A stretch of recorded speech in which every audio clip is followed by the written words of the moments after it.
a pre-existing French submarine contract with Australia and said, no, we're America. We're making the nuclear submarines. Fuck you. Suck my dick. Very openly, as a matter. This morning, Americans are being urged to reconsider travel to China over fears of possible wrongful detention. It comes as Treasury Secretary Janet Yellen is set to visit the country this week. Face the Nation moderator and chief foreign affairs correspondent Margaret Brennan recently traveled to Beijing, where there's a concern a new Chinese counter-espionage law could put foreign companies at risk. Chinese state TV broadcast these images of police raiding the Shanghai offices of U.S. firm Capvision. Chinese authorities claimed it was an ordinary law enforcement act. It's happened to 4 or 5 of our firms over the last couple of weeks. U.S. Ambassador to China Nick Burns told Chinese officials the U.S. is deeply concerned by this intimidation. These are punitive actions, and they're unwarranted. And they're often, you know, the Chinese take these actions, they raid. But, like, we do it, too. I don't understand. Isn't this, like, exactly what America does? It's like if I go to another channel and they're running a top-of-the-hour ad break, I'm not going to complain about it. You know what I mean? At the top of the hour, I run a 3-minute ad break. Oh, no, like someone else running a 3-minute ad break. Well, guess what? If you're annoyed by it, there is a remedy for it. You can subscribe for $5 or for free with Twitch Prime. Okay? You can also get gifted a sub if you are lucky.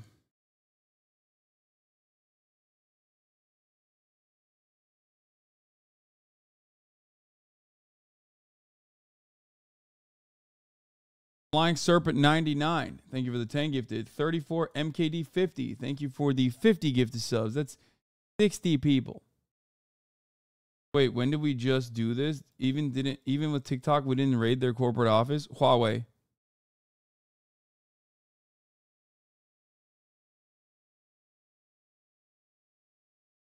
Here's the 50. Also, we did a corporate raid.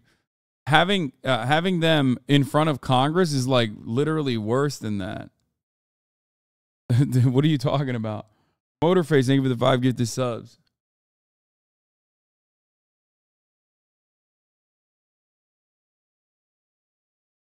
Held congressional hearings on TikTok.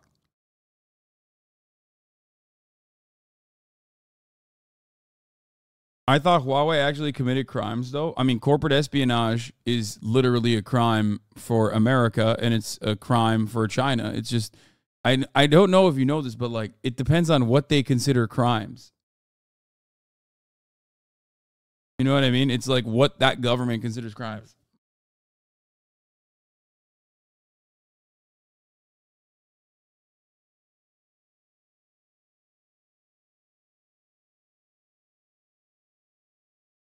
Yeah, being called before Congress is not as bad as a police raid. It's significantly worse to try to literally write legislation. Like, legislate a company out of existence is worse than like, oh, you might be violating some laws. Here, this is a police raid. Would you rather have your entire existence wiped out and forcibly sold to an American company, or have fucking, you know, police show up at your house one time? An American firm, they fine them, they jail the employees. Bain and Mintz, other U.S. It's just, it's both countries doing the same old bullshit, like, I think. Consulting firms have also been targeted. All of these companies conduct market research for Western firms to invest in China. It is part of President Xi Jinping's expanding control of the state and business, which may complicate his Just described a congressional hearing as being forced to sell a company. There are two different things. Why do you think they had that congressional hearing? And what came of that congressional hearing? The express purpose of that congressional hearing was quite literally try to sell TikTok to a American company. What are you saying? Are we acting like I didn't cover this at the time? What's going on? By the way, I'm not even saying this is like apt or adequate, for the record. American companies also have congressional hearings, though. Yeah, they do. Okay. I understand that.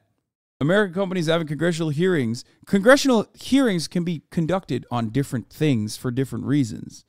You get that, right? Like, I'm not saying across the board. I don't have an across the board perspective on it. That's why I told you that this was a congressional hearing that they had on TikTok with the specific purpose of trying to bully TikTok and push to sell TikTok to an American company.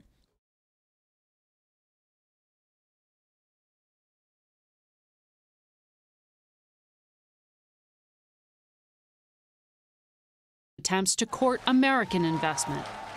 Burns says the issue is a broad new espionage law that cracks down on data collection, which opens up Americans to criminal prosecution for simply conducting what would be a normal business activity in any other country. Roberta Lipson runs a private hospital group in China where she has lived since the 1980s. American companies are concerned because of the ambiguity of the regulations and not really understanding what they're about. She used to urge for the government to regulate.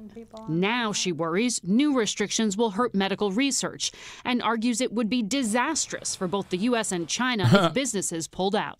Being here makes us better. Being here makes us want to be better than all of the other competition. For CBS Mornings, I'm Margaret Brennan. In the end, this is another move to boost the nationalist fervor, which has been prevalent under Xi. Wish they would do this to Tesla. Dude, that'd be really funny. I think so, too.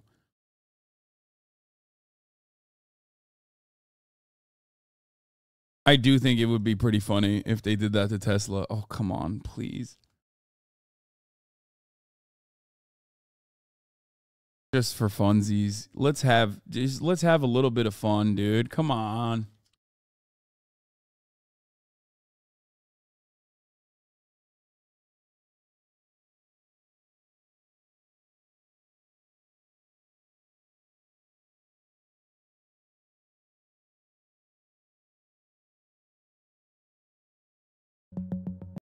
Intrigue in Copenhagen, a tale of high-stakes corporate espionage.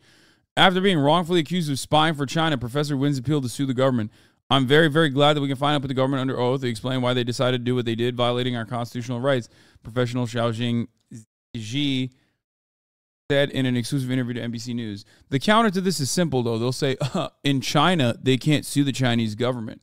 So this, bye-bye, I win. America better than China. That's what they're going to say. The EU also does this at this moment. Meta is being prosecuted by EU court for collecting data on EU users. I do think it's like odd. I do think it's odd that they're like, you know, we do this all the time as well. And then China is doing this and they're like going after American businesses. Okay. But then they're like, hey, you guy living in Arkansas, this actually is for you too. You know what I mean? This is going to hurt your HVAC business in Arkansas. Okay? China's coming after your HVAC business exclusively that operates in like the same zip code in Arkansas. Okay? They're coming for you next. It's like, okay. A top CEO and her security team were dining at this Copenhagen restaurant when they noticed something unsettling outside the 17th floor window. A drone seemed to be monitoring them. They had good reason to be paranoid. They were here celebrating the end of a 2.5-month investigation that found that the Chinese company Huawei had conducted this ham-fisted espionage effort to try to secure a $200 million contract. This was about more than just money. Telecoms networks are a critical part of any country's national security. The investigation revealed the extent of the alleged dirty tricks that a Chinese tech giant would deploy to get a piece of it.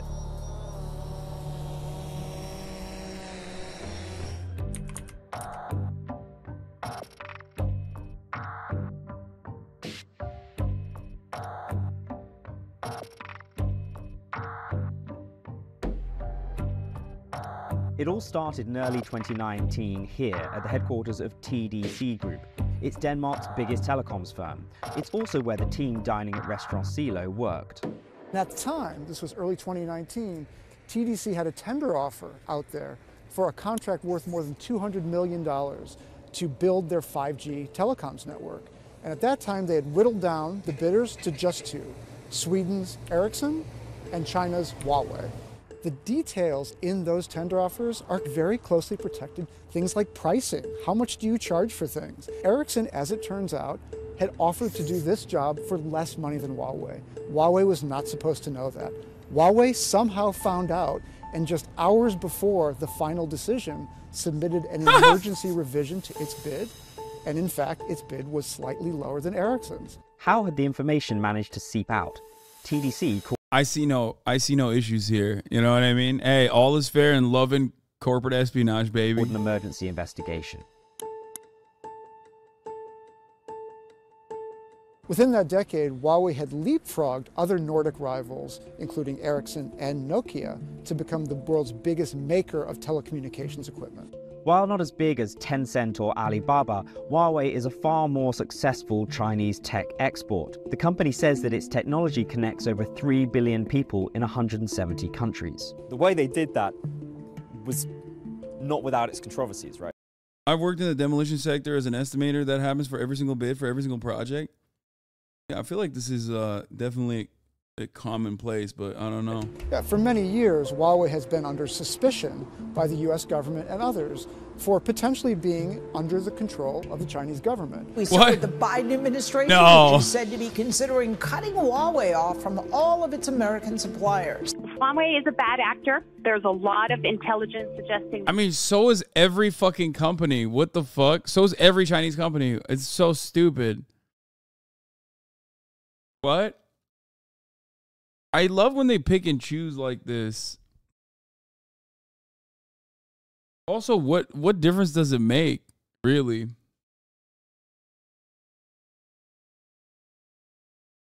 Also, newsflash, the damn near entirety of American companies also work with the federal government on a regular basis.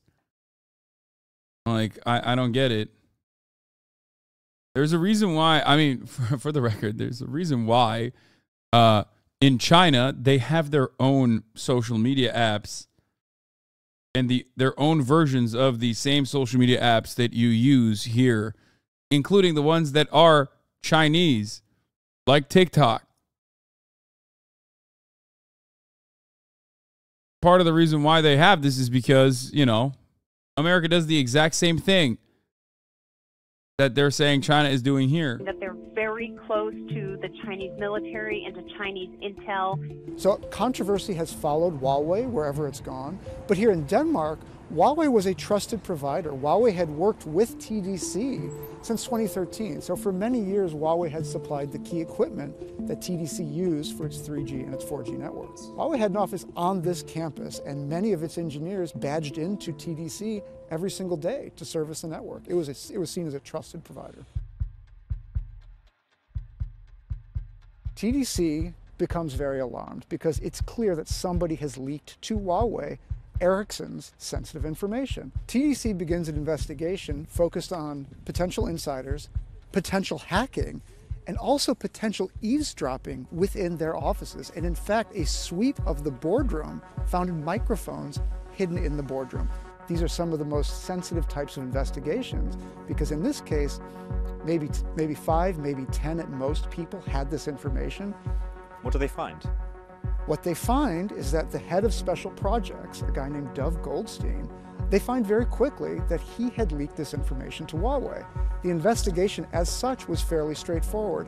However, when they requested CCTV footage of Dov Goldstein's comings and goings, Dov Goldstein finds out, and he confronts the executive team at TDC. So there was a leak within the security investigation. This heightened paranoia even further.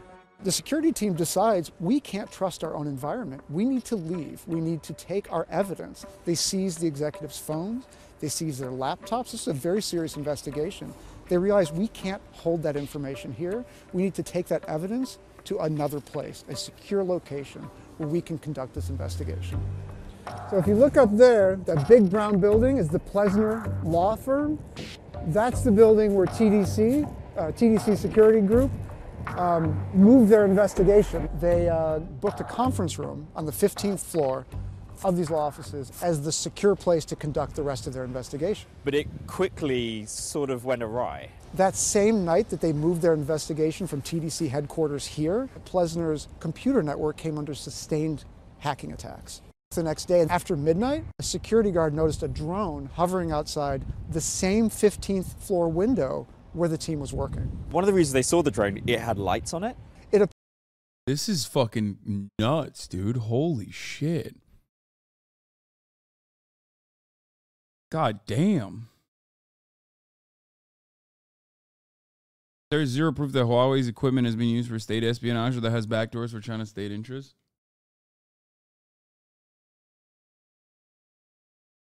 I mean, apparently had lights, which adds even more levels of intrigue to it, because if you lit up that room at that time with the blinds not drawn, you like, this is a bit hard for me to say that that's not happening at all. You know what I mean? I think any Chinese company is still ultimately, at the end of the day, going to be 100% controlled by the Chinese government. They are allowed to exist at the behest of the Chinese government. Do with that information what you will. I don't even necessarily have a problem with that. I've said this before. In China, the government controls corporations. In America, the corporations control the government.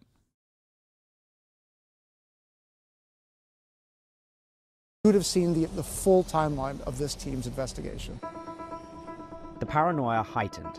Members of the security team started to notice the same strangers popping up around town, appearing to follow and photograph them as they ate at restaurants or entered and left their homes. Even TDC CEO Alison Kirkby seemed to have attracted a persistent tail.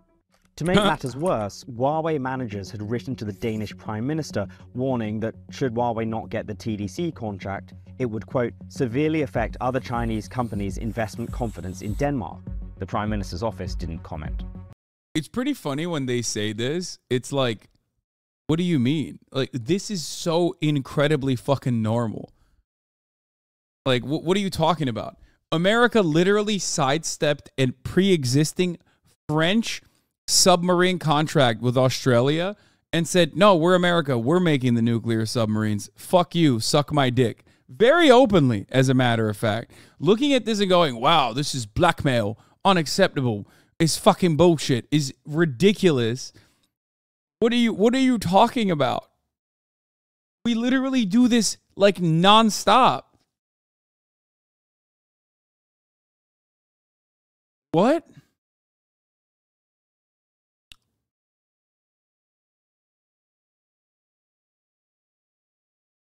Far below the ocean's surface, down where the light dares not. I mean, we also, yeah, Edward Snowden, for the record. Remember Edward Snowden, guys? American citizen Edward Snowden, who's now a Russian citizen Edward Snowden, who lives in exile. Here's how the NSA spied on Cisco firewalls for years. A special attack tool let intelligence officers monitor encrypted VPN traffic. Edward Snowden leaks revealed that the NSA had the ability to spy on Cisco firewalls traffic for years, but just how did the agency do it? We now have a clearer idea. An analysis of data from Equation Group Hack shows that the NSA used a specialized tool, Benign Certain, that used an exploit in Cisco's Internet Key Exchange implementation to extract encryption keys and read otherwise secure virtual private network data. Cisco has confirmed the attack and compromised multiple versions of his old PIX firewalls, which were last supported in 2009. Now, spied on Cisco firewalls is a funny way to say this still persists. They also have backdoors. I mean, I don't know. I feel like it's very, very, very common. The reaction was swift. Just like applying pressure.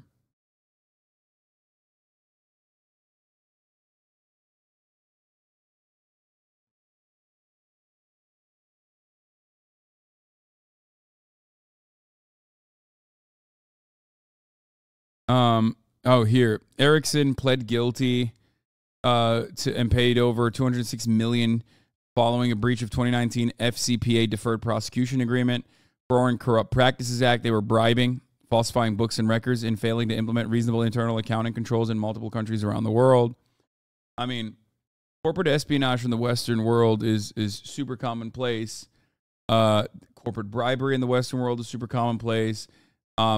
This goes one step beyond what is already allowed and legally permissible, which is interesting when you consider it. Same with surveillance technology, and offering whatever federal government you exist under back doors into whatever the fuck you're doing. All this stuff is very commonplace, both sometimes legally permissible and also illegal, but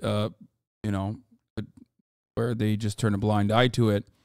I guess the difference is it's yet another instance where it's like, oh, China is doing what we're doing, and it's like, that's what we do. Like, China can't do that type situation. You know what I mean? Because it's a foreign adversary.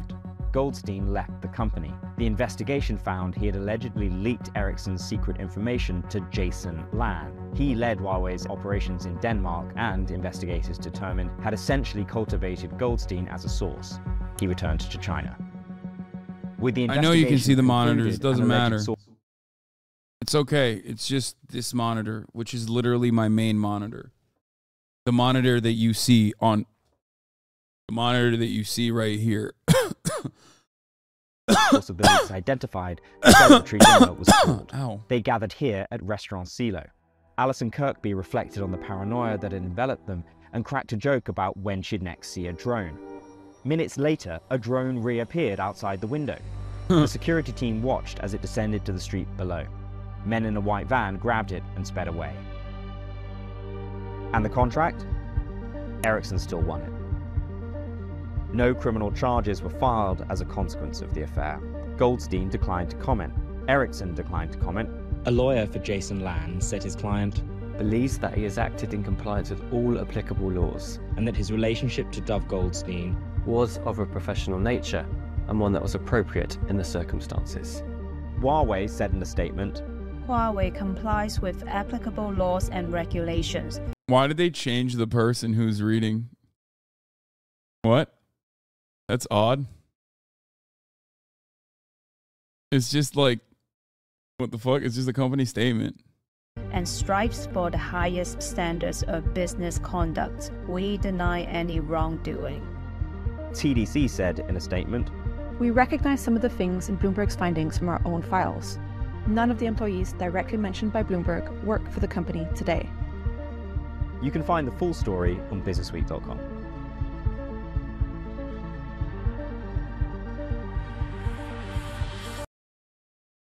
When Chinese industrial espionage goes wrong, oh my God, how many of these did they do? There is something remarkable.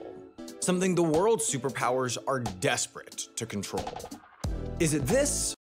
This scene in Syriana summed up the difference between when we do it versus when they do it. Fund prosecutor got off message at Yale, thinks he's going to run this up the flagpole, make a name for himself, maybe get elected some two-bit congressman from nowhere, with the result that China or Russia can suddenly start having at our expense all the advantages we enjoy here? No, I tell you, no, sir. Corruption charges. Corruption? Corruption is government intrusion into market efficiencies in the form of regulation.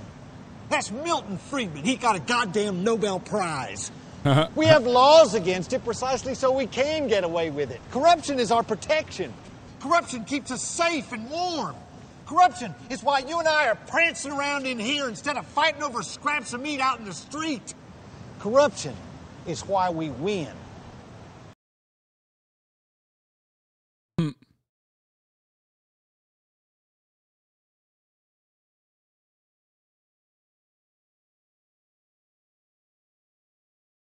Consulting companies like McKinsey can also work with multiple businesses in the same industry and nudge one company into figuring out what another company's been doing or what they can get away with. I mean, that's what you pay them for.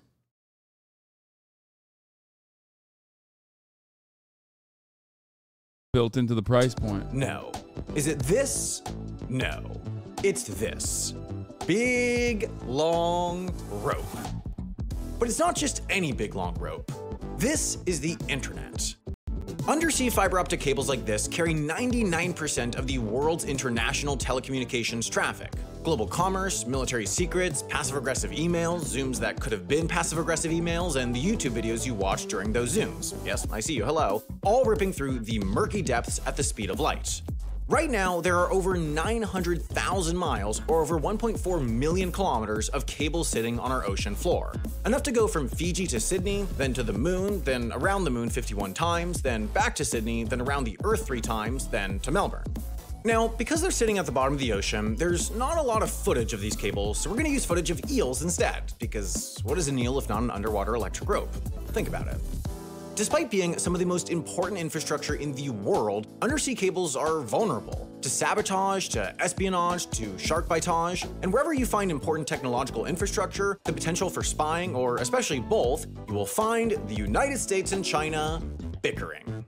Oh shit, iDubbbz, thank you for the raid. Hope you had a productive 24 hours. It seems like you did. Happy that you crossed over the 150K boundary. From what I understand, it's still ongoing, the charity, right? Yeah.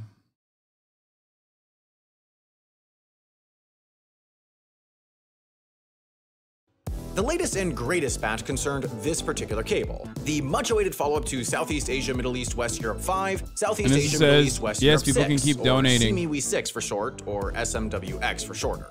But before we get to the deets of this geopolitical cable measuring contest, let's talk about what these things are and how you could possibly build one. A fiber optic cable carries information as light. Flashes of laser at one end of the cable create sequences of light on and light off that get interpreted at the other end as ones and zeros. An optic fiber is a thin strand of ultra-pure glass engineered to promise total internal reflection. Basically, that light fired at a certain angle will bounce all the way down the cable and never Pink Floyd its way out. Even so, the signal weakens as it travels, so cables have amplifiers at regular intervals down the line to boost it. On the ocean floor, those get their power from a layer of copper around the fiber that carries electricity all the way from the shore.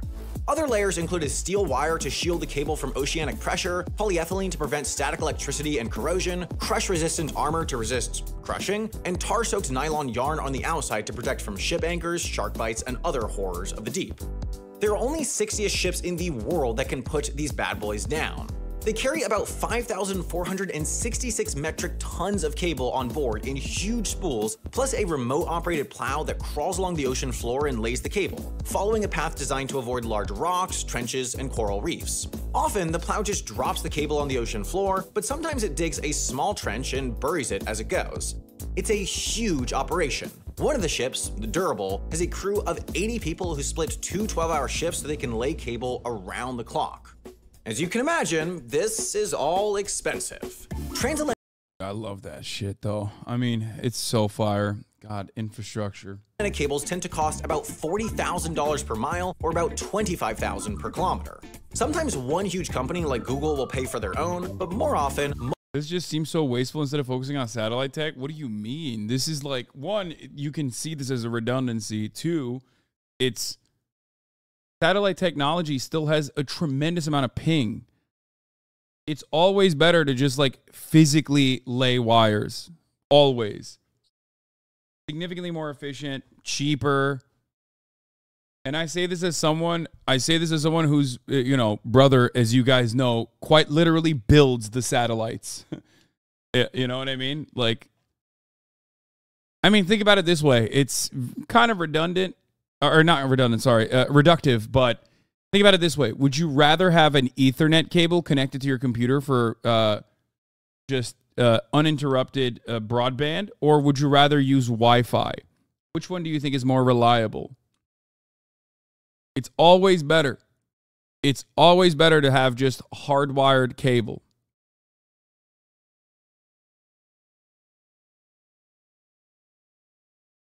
multiple companies will go in as partners, splitting the responsibility of paying for and managing the cable in exchange for owning some % of its bandwidth. Sort of like the Avengers, for wires.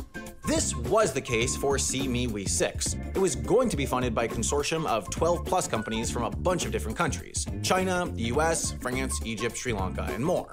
A few contractors put in bids to lay the cable. The two that matter are China's HMN Tech, a relatively new player in the undersea cable game, and the US's Subcom, one of 3 companies that had laid most of the world's cable up to this point. In early 2020, the consortium gave the contract to HMN because, thanks to some government subsidies, they could build CME 6 for $500 million, $250 million less than Subcom. And the United States of America took that personally. The stated concern was that the US thought HMN was too cozy with the Chinese government, and that if they built the cable, said government could all too easily install surveillance equipment. But this is the US we're talking about. They were like, we must do that ourselves. And sure, the US loves to worry about China spying on us. But even more so, we love to worry about China getting too good at a tech thing. Because if they get better than us at a tech thing, what's next? Women's gymnastics? Wars? It's unthinkable. So when HMN scored I don't know who else said that this was like an anti-China channel, but it doesn't seem like it. A lot of times when the United States behaves this way, they're doing it not at the behest of like some real evil, secret, deep-seated, deep-rooted fear of corporate espionage or anything like that. And in most circumstances, it's just like another protectionist route that where without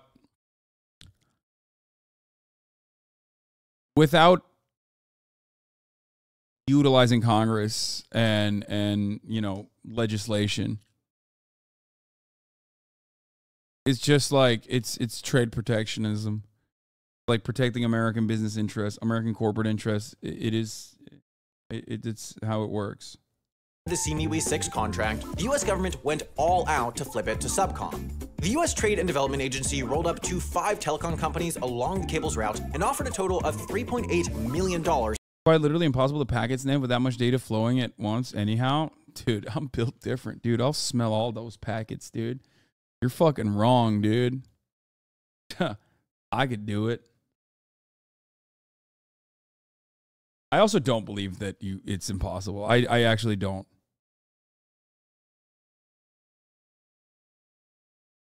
In quote-unquote training grants as long as they picked Subcom to get the contract. Then came the gossip. US diplomats spread this nasty little rumor that the US government was going to sanction HMN, basically promising that the companies that own the cable would lose their US clients and go bankrupt if they didn't just let Subcom build it. The US also got people talking about the security risks, how easy it might be for China to put remote spying equipment on an HMN cable. And modernize China's People's Liberation Army. Like it's 1958 or something, dude. What do you mean modernize China's People's Liberation Army? Like,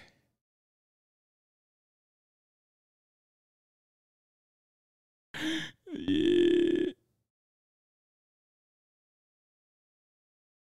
Equipment on an HMN cable, even though it wasn't going to make landfall in China. Did they have evidence of this?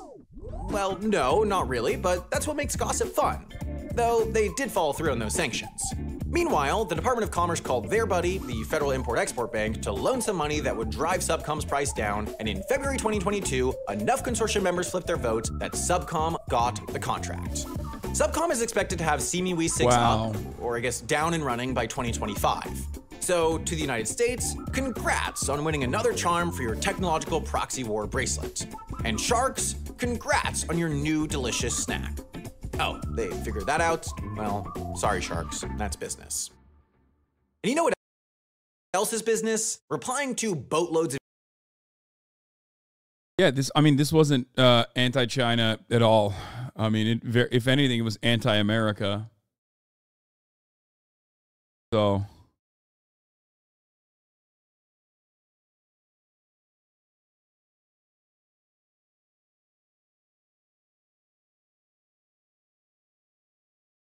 if orcas learn to attack cables, we're so dead. I mean, that is perhaps the only thing that would flip me against the orcas. I've been pro-orca thus far, but the moment that they actually go after my internet connection, I'm probably going to be anti-orca. Like, I've been pro-Orca this whole time, and I do hope that the revolutionary Orca war against the billionaires just stays with billionaires. You know what I mean? Sharks actually do bite the cables, really?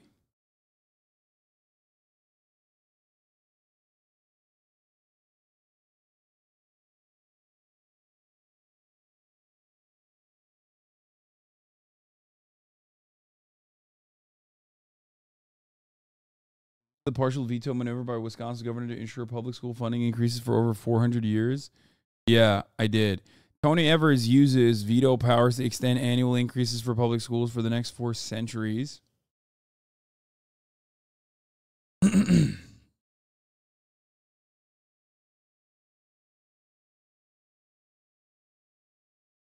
Governor Tony Evers vetoed the words and numbers in red, creating a $325 per student increase in the school funding each year until 24-25 in the state of Wisconsin.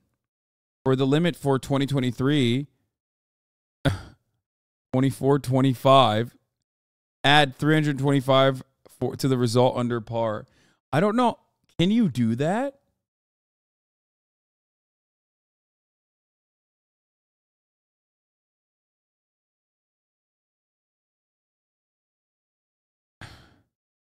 Legislative Republicans worked tirelessly over the last few months to block Governor Evers' liberal tax and spending agenda. Unfortunately, because of his powerful veto authority, he reinstated some of it today. Happening with fucking Twitter, it's like breaking. He reinstated some of it today. Speaker Assembly Robin Voss, Rochester said today. But of course, there are some naysayers out there that says this dub rules, but what are the odds it gets stopped in the courts? Well, turns out, or not turns out, but hey, you know, Democrats do control it, so who knows? But Democrats are also not exactly pro-public education.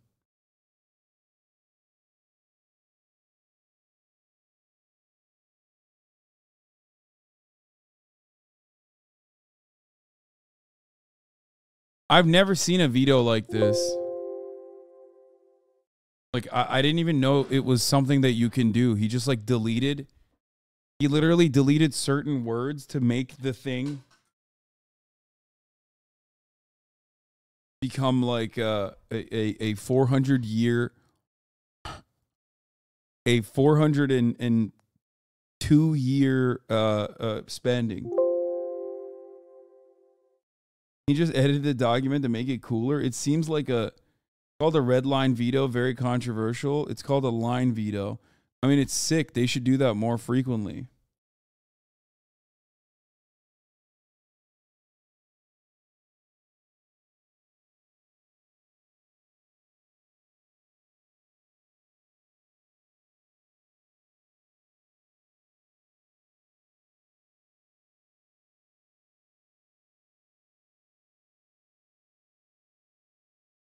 In Wisconsin, the government can partially veto section. I mean, it seems, yes, it does seem like they can do this in Wisconsin. Otherwise, they can't see a governor ever attempting something like this unless it was legally permissible.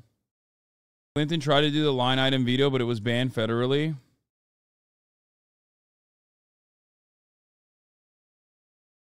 I love this. Evers was previously the state superintendent of schools.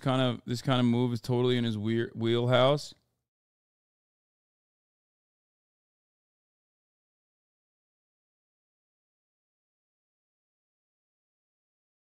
Because their legislation needs to be written on Swiss cheese. I just don't really understand how or why this is legally permissible, but I'm not going to fucking sit here and cry about it. I'm not one of those people that says, oh, well, what if the Republicans use this? And it's like, well, first of all, they will. They probably have. I don't know. But it's always like what if we expand the Supreme Court?